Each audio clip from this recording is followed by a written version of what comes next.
যেই ফিলিস্তিনে আজকে মজলুম বোনদেরকে শহীদ করা হচ্ছে, বাচ্চাদের মাথার খুলি উড়িয়ে দেওয়া হচ্ছে, আমাদের ভাইদেরকে জীবন্ত পুড়িয়ে মারা হচ্ছে, ওই ফিলিস্তিনে লিখে রাখেন আপনারা, মিডিয়া দিয়ে প্রচার করে দিয়েন, এই ফিলিস্তিনের বাবে লুত নামক জায়গায় তাদের মিসায়া, তথাকথিত মিসায়া মসিহুদ ঈসা আলাইহিস সালাম হত্যা করবেন ইনশাআল্লাহ। নবী সাল্লাল্লাহু আলাইহি ওয়াসাল্লাম বলেছেন, দাজ্জাল এবং তার অনুসারীরা যখন বিশ্বকে শাসন করার দিকে এগিয়ে যাবে, আল্লাহ রাব্বুল আলামিন তাওহীদপন্থীদের এই কালিমার পতাকার কাফেলা গঠন করবেন ইনশাআল্লাহ।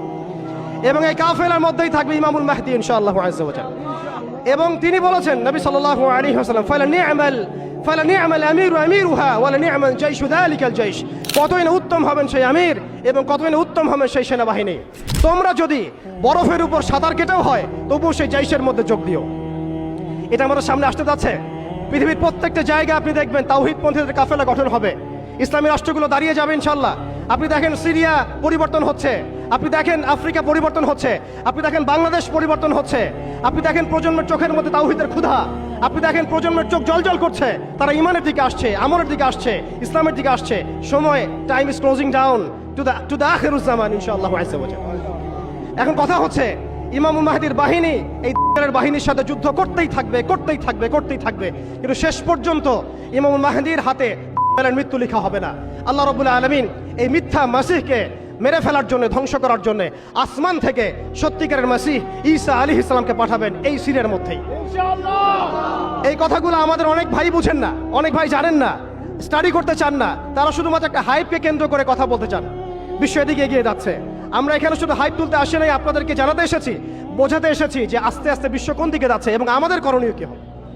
এবার আসেন, এটা ভবিষ্যৎবাণী শুধু নয়, নবী সাল্লাল্লাহু আলাইহি ওয়াসাল্লাম অকাট্য ভবিষ্যৎবাণী। তিনি বলেছেন, ঈসা আলাইহিস সালামের হাতে যেই ফিলিস্তিনে আজকে মজলুম বোনদেরকে শহীদ করা হচ্ছে, বাচ্চাদের মাথার খুলি উড়িয়ে দেওয়া হচ্ছে, আমাদের ভাইদেরকে জীবন্ত পুড়িয়ে মারা হচ্ছে, ওই ফিলিস্তিনে লিখে রাখেন আপনারা, মিডিয়া দিয়ে প্রচার করে দিয়েন, এই ফিলিস্তিনের বাবে লুত নামক জায়গায় তাদের মিসায়া, তথাকথিত মিসায়া মসিহুদ ঈসা আলাইহিস সালাম হত্যা করবেন ইনশাআল্লাহ।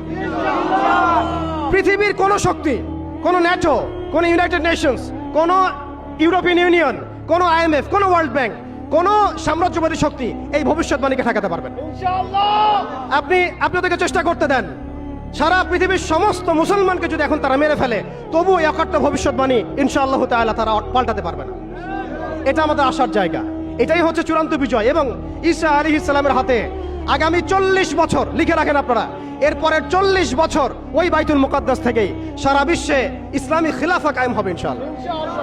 যে খিলাফা শব্দটা এখন রাজনৈতিকভাবে আপনারা নিতে পারেন না, হজম করতে পারেন না। আমি জানি আপনারা জানেন না, অনেকেই এটা অজ্ঞতার কারণে হতে পারে, তারা হয়তো জানেন না, আমরা জানাতে এসেছি। এই যে খিলাফা শব্দটা তারা নিতে পারে না, এই খিলাফাই হবে পৃথিবীর শেষ শাসন ইনশাআল্লাহ। এই খিলাফা দিয়ে বিশ্ব শুরু হয়েছিল, এই খিলাফা দিয়েই বিশ্ব শেষ হবে। ঈসা আলাইহিস সালাম 40 বছর ওই জেরুজালেম থেকেই এই বিশ্বকে শাসন করবেন ইনশাআল্লাহ তাআলা। এটা লেখা হয়ে গেছে, কুদিয়াল আমর, এটা কেউ চেঞ্জ করতে পারবে না।